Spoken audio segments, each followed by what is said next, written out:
think in every nation that you go to, there's a pretty wide gamut of appreciation for coffee. My name's Tim. I'm Director of Operations here at St Ali. My role is basically to oversee everything to do with coffee.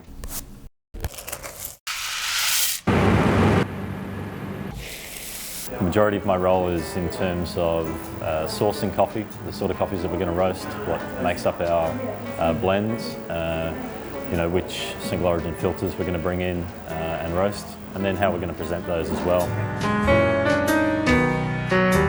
We have a team of baristas that much like I was a few years ago in terms of wanting to learn more and develop, so always trying to have training material for them to keep them motivated.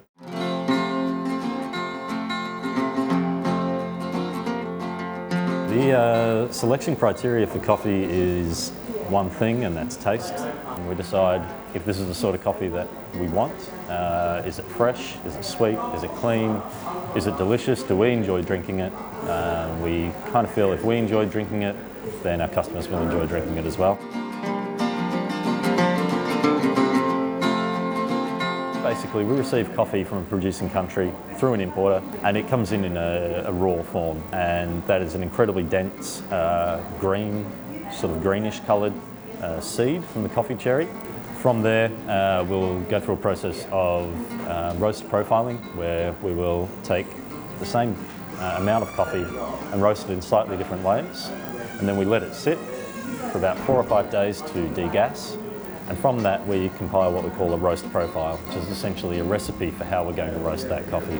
And that recipe takes into account how much coffee we're going to put into the drum at any one time, how aggressively or gently we're going to apply heat to the drum, at what stage of the roast, how long we're going to make the roast, how short we're going to make it, and what end temperature and end time we're going to release the beans from the roaster.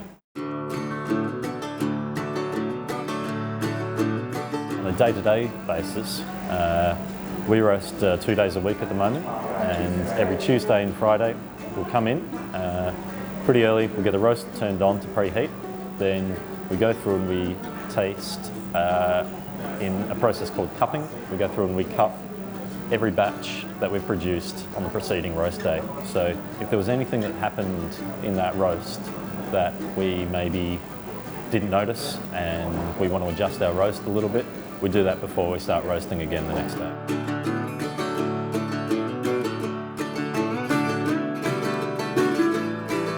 The coffee actually releases quite a bit of carbon dioxide after it's been roasted. The result of that is quite a overly acidic, sort of very gassy and voluminous sort of crema in the espresso. So we want the coffee to settle down and rest a little bit. So about 8 days after it's been roasted, it goes onto the bar. We grind the coffee. That increases the surface area.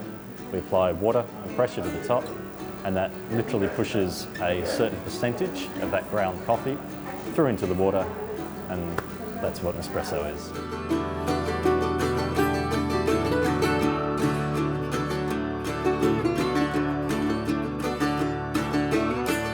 The coffee industry, especially the specialty end where we're at, just moves so rapidly. And one of the beauties of the coffee industry is that it's still in its absolute infancy, despite the fact that we've been drinking coffee for thousands of years.